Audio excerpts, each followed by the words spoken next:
तो डरना क्या है, हम इसे खेल ही समझते रहे, अब मरना क्या है। मेरे जज्बातों से वाकिफ है मेरी कलम काफी, मेरे जज्बातों से वाकिफ है मेरी कलम, जब भी मैंने इश्क लिखना चाहा इंकलाब लिख चला है। नमस्कार दोस्तों, मैं आपका दोस्त एक नए वीडियो के साथ। अब इस टाइम पे 2.0 की तैयारी चल रही है। सिंदूर, जैसा कि पाकिस्तान के माथे पे सिंदूर लगाया है, अभी तो बेगम बनाया है, अभी तो दुपट्टा चुनरी सब लगाना बाकी है।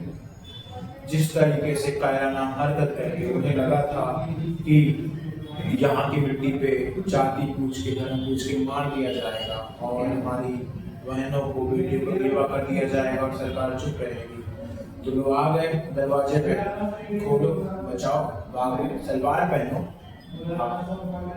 अभी खबर मिली है कि इंडिया पाकिस्तान पे जबरदस्त हमला हुआ है, क्योंकि सीज फायर का लोग करते रहे। पुंछ में हमला किया, पंजाब में हमला किया, ट्राई किया उन लोगों ने ये भी दावा किया कि भाई उन लोगों ने 6 हमारे जेट मार के गिरा दिए। अरे दोपहर के सुबह हुए बच्चों, ये बताओ थोड़ा सा कि जब तुम्हारे बॉर्डर में हम गए ही नहीं थे, इंडियन टेरिटरी से मिसाइल अटैक हुआ था, तो आपने कौन सा जेट हमारा गिराया? पहला क्वेश्चन। कहीं वो इमरान खान वाले वाकई को आप जेट तो नहीं समझ बैठे? थोड़ा उसमें निगरानी लगाइए, बाकी तो चीजें ठीक है। अब इस जो सिचुएशन जा रही है फुल फ्लेज वॉर की तरफ बढ़ रहा है, जैसे कि मैंने अपने पहले वीडियो में ही बोला था कि ये सिचुएशन वॉर की तरफ जाएगा और वॉर होगी। अभी अमित शाह जी ने जितने भी हॉलीडे पे गए थे, जवान गए थे, उनकी छुट्टी कैंसिल कर दी गई, सबको बुला लिया गया है। एंड भारत ने लाहौर में अटैक किया, जो उनका सर्विलांस था, जो एयर डिफेंस सिस्टम था, उसको उड़ा दिया। और इससे चीन को भी बड़ा धक्का लगा, क्योंकि वो चीन ने ही काफी सारे गैजेट्स और सारी चीजें दी हुई है, डिफेंस सिस्टम दिया हुआ है, तो हमारे मिसाइल, फ्री मिसाइल, खाली मिसाइल, भरी मिसाइल सब वहां जा रही है, लोग कुछ रोक नहीं पा रहे। और उन लोगों ने जो अटैक किया था, इंडियन डिफेंस सिस्टम ने उसको रिटेलिएट किया और एक भी जमीन पे नहीं गिर पाए। जो मोर्टार उन्होंने पूंछ में दागे हैं, काफी सिविलियंस की वहां पर जान गई, गोली से, बारूद से और मोर्टार से दागे वहां से गई। तो अब इंडिया ने पहले जो अटैक किया था, क्लियरली बोला था कि जो अटैक है वो सिर्फ टेररिस्ट लॉन्च पैड पे किया गया, सिविलियन और किसी भी मिलिट्री इक्विपमेंट या उन ऐसे इलाकों में नहीं किया गया। पाकिस्तान इस चीज को समझा है और जैसा कि मैंने बोला था रिटेलिएट करेगा, करना उसकी मजबूरी है, करना ही पड़ेगा। रिटेलिएट किया और ये सिंदूर 2.0 जो है अनलॉक हो रहा है चीजें बहुत। अब मैं जैसे कि पहले जितने भी वीडियोस में मैंने बोला वो चीजें एक्यूरेट हुई, तो मुझे लगता है कि मेरे 100-200 व्यूअर्स में से कोई एक तो है जो ऊपर का दिख रहा है, बातें फॉलो हो रही है, वैसे भी कुछ हो रहा है मे भी इत्तेफाक से। तो मैं बोलना चाहूंगा कि अगर इंडियन आर्मी अटैक करती है, इंडियन फोर्सेस अटैक करती है, तो पहले उनके डैम पे, उनके इंफ्रास्ट्रक्चर में, मतलब रोड जो है, ब्रिजेस जो है, उसको टारगेट किया जाए। उनका जो रिजर्वॉयर्स है, जहाँ पे ऑयल 8-9 दिन का वो लोग रखते हैं, 7 दिन 8 दिन 9 दिन का उनका रिजर्व्स रहते हैं, उसको टारगेट किया जाए, जिससे उनका जो इंटरलिंक है वो टूट जाए। अब इसमें BLA, बलूचिस्तान लिबरेशन आर्मी बहुत अच्छा रोल प्ले करेगी, जैसे कि मैंने पहले भी बोला था। वो चुन चुन के मार रही है, कभी 11 लोग, कभी 7 लोग, और सिर्फ आर्मी पर्सन को मार रही है। ये बड़ी अच्छी चीज है। अभी आज कुछ मारा हमने, 2 गाड़ियां उड़ाई हैं, 12 से 14 लोग वहाँ पे गए हैं, तो ये बड़ी अच्छी न्यूज़ है कि BLA वहाँ पे काम कर रही है। तहरीक-ए-तालिबान जो की है, TTP जो है, वो भी अग्रेसिवली, तो पाकिस्तान अभी फंस गया है, वो बाहर से लड़े, वो अंदर से लड़े, समझ नहीं आ रहा है।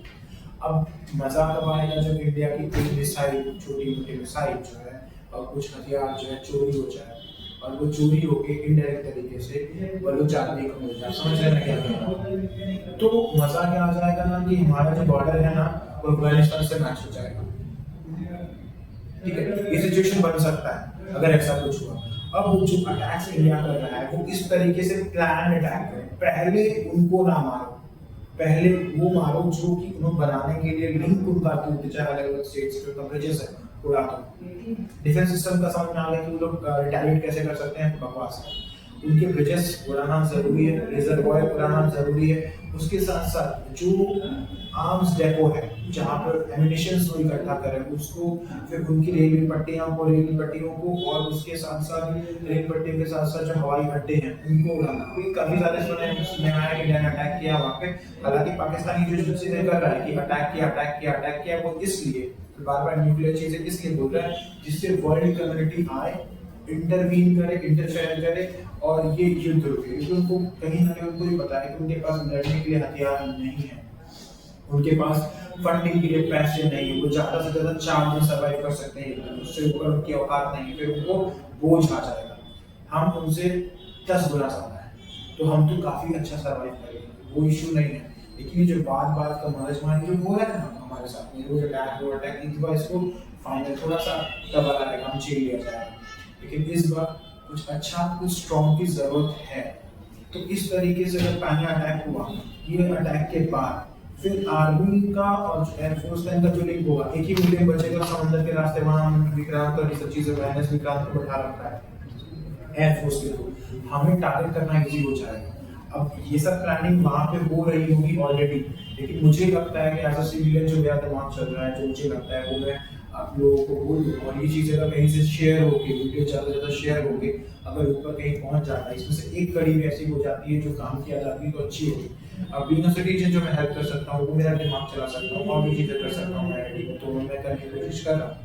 तो ये सारी चीज़ें होने के बाद पाकिस्तान का लिंक टूट जाएगा, कनेक्शन टूट जाएगा, तो हमें रिटेलिएट करने के लिए और अच्छा मौका मिलेगा और इनको टुकड़ों में तोड़ दिया जा सकता है। जैसे सिंध, बाल्टिस्तान और पीओके जो अपना एक साइड अपने में मर्जर हो जाएगा, फिर बीएलए जो है बलूचिस्तान 45% एरिया जो है वो बीएलए के पास है, बलूचिस्तान लेके रखी है। तो पाकिस्तान का 45% एरिया जो है वो बलूचिस्तान के पास है। अगर बलूचिस्तान इंडिया के साथ, क्योंकि वहाँ पे झंडा फहराया गया है इंडिया का, और वो लोग के साथ ये भी कि वो पाकिस्तान से आजाद होना चाहते हैं, वो इंडिया में मरना चाहते हैं। वो लोग जो वहाँ पे अपनी देवी है जो हिंगलाज माता है, उनकी पूजा भी वहाँ पे की जाती है और इसीलिए हिंगलाज माता का मंदिर अभी तक वहाँ पहुँचा है। बाकी शारदा पीठ को उन्होंने टॉयलेट में कन्वर्ट कर दिया है, जो हमारे 52 शक्तिपीठों में है उनमें से हमारी शारदा पीठ है, उसको टॉयलेट में कन्वर्ट कर दिया है। लेकिन बलूचिस्तान में नहीं कर पाई कि बलूच लोग आज भी उनको मानते हैं, अपनी देवी मानते हैं और वहाँ पूजा की जाती है। और वहाँ पे हिंदू कम्युनिटी नहीं, मुस्लिम कम्युनिटी, लेकिन वो भी लोग भी करते मानते हैं। तो ये सारी चीजें वहाँ पे हो रही है। अब बचा सिर्फ पाकिस्तान का पंजाब वाला इलाका, इन इलाकों में जब टूट जाएगा और गलती से अगर बांग्लादेश में अटैक कर दे, बांग्लादेश को फिनिश करने के लिए इंडिया को सिर्फ मुझे जहाँ तक जो मैंने इंडियन आर्म फोर्सेस का आकलन जो मेरा है, उसकी से 6 से 8 घंटे का प्रॉपर ऑपरेशन चलेगा, बांग्लादेश खत्म। तो हमारा दोनों जैसे लगता नहीं है कि इंडिया का नक्शा देखो, दोनों को देखो तो लगता है कि 2 BHK 3 BHK फ्लैट है, एक अटैच वॉशरूम है, 2 अटैच वॉशरूम है, वैसा ही दोनों है। इनके साथ ये ट्रीटमेंट ही जो फ्रूटफुल ट्रीटमेंट होगा, ठीक है। अब इसके साथ साथ वर्ल्ड लेवल पे जो पॉलिटिक्स खेली जा सकती है, जो प्रेशर बनाया जा सकता है कि फंडिंग रोकी जा सकती है। अच्छा, चाइना भी एक्सपोज हो रहा है कि हथियार जो है पाकिस्तान यूज कर रहा है, अब वो अच्छे से यूज भी नहीं कर पा रहा, क्योंकि 3-4 तो इनके हथियार, इनके फाइटर जेट जो गिरा दिए गए, GF भी गिरा दिया गया और G2 भी गिरा दिया गया, तो 3-4 के फाइटर जेट भी गिरा दिए गए। और पाकिस्तान जानबूझ के बोल रहा है कि अटैक्स इंडिया ने कर रहे हैं सीरिया इलाके में, क्योंकि उसे सिंपैथी चाहिए, वो चाहता है कोई आके इंटरवीन करे और मामला ठंडा हो जाए। बार बार वो धमकी नहीं दे रहा है कि वो आम अटैक कर देगा, वो एटॉमिक अटैक कर देगा, क्योंकि वो अटैक करने के लिए जो आपको टेक्नोलॉजी चाहिए या जो भी चीजें है, सैटेलाइट से आपको लोकेशन चाहिए, वो मेनली किसके पास है? अमेरिका के पास है। जो टेक्नोलॉजी आपको रिमोट करने के लिए चाहिए, वो टेक्नोलॉजी किसके पास है? अमेरिका के पास है। अमेरिका इस टाइम किसके सपोर्ट में खड़ा है? इंडिया के सपोर्ट में खड़ा है। ऑब्वियसली रीजन भी चाइना पाकिस्तान के सपोर्ट में खड़ा है, तो अमेरिका वहां जा नहीं सकता पाकिस्तान सपोर्ट करने के लिए, उससे मजबूरी है कि वो इंडिया का सपोर्ट करेगी। पाकिस्तान के साथ में चाइना लिंक्ड है, तो वो अटैक कर नहीं सकते। उसके साथ साथ हमारे पास इंटेलिजेंस के लिए भी वेपन्स हैं, उनके पास नहीं है। अब उसके साथ साथ सीक्रेटली जो है इजराइल जो है इंडिया के साथ पड़ा हुआ है। इजराइल का कहना, इजराइल बहुत पहले से चाहता था कि जो पाकिस्तान का जो आर्म है, उसके साथ जो एटॉमिक सेंटर्स है उसको उखाड़ लिया जाए, उसको उड़ा दिया जाए, क्योंकि ये कहीं ना कहीं पाकिस्तान का जो ये मिलिट्री के साथ साथ जितने भी एटॉमिक पावर या एटॉम बॉम्ब्स हैं, ये आतंकवादियों के हाथ में जा सकती है। क्योंकि ये पहली दुनिया की कंट्री है जिसके पास आर्मी नहीं है, आर्मी के पास एक कंट्री है, ठीक है। तो ये वर्ल्ड के लिए थ्रेट ऑलरेडी है, ठीक है, तो ये मैटर इस तरीके से सॉल्व किया जा सकता है। मैं चाहता हूँ कि वॉर तक स्प्लिट हो रहा है और होगा, लेकिन जो वॉर हो ना वो 3 तरीके से लगा जाए, जो जिसका मजा है, जिसका डैम तोड़ रही है, जब पानी के माध्यम सारे बाढ़ आ जाए, कनेक्टिविटी भी टूट जाएगी, इंफ्रास्ट्रक्चर खत्म हो जाएगा, तो लिंक के लिए इनको सिर्फ एक मार्ग बचेगा जो हवाई मार्ग होगा, और उसको शूट डाउन करना हमारे लिए बड़ा इजी हो जाएगा। ठीक है, और इनके पैसे है नहीं, वर्ल्ड बैंक आएगा फिर तो पैसे देगा नहीं बिल्डअप करने के लिए, और जंग के हालात में बनाएंगे कहाँ से। उसके बाद अंदर की जो चीजें हैं यूएन को ठोक ही रहा है, वो क्यों ठोक रहा है, कहाँ से ठोक रहा है, तो कहाँ सपोर्ट पहले वीडियो में आप देख सकते हैं उसको। तो वो सारी चीजें हो ही रही हैं, और ये जब 2 चीजें हो जाएंगी उसके बाद हम जब टोकन को चालू करेंगे प्रॉपर तरीके से, इनको एकदम रट्टा मार मार के इनको लाइन पे लाएंगे, चीजें अपने हिसाब से वर्कआउट होना शुरू हो जाएंगी, मेरा ये मानना है। और मैं ये चाहता हूँ कि ये वीडियो ज़्यादा से ज़्यादा शेयर हो, एक अच्छी जगह पहुंचे, जिससे कुछ कंक्लूजन निकल के आए। फिर मिलेंगे नए टॉपिक के साथ नए वीडियो पे। जय हिंद, भारत माता की जय, वंदे मातरम।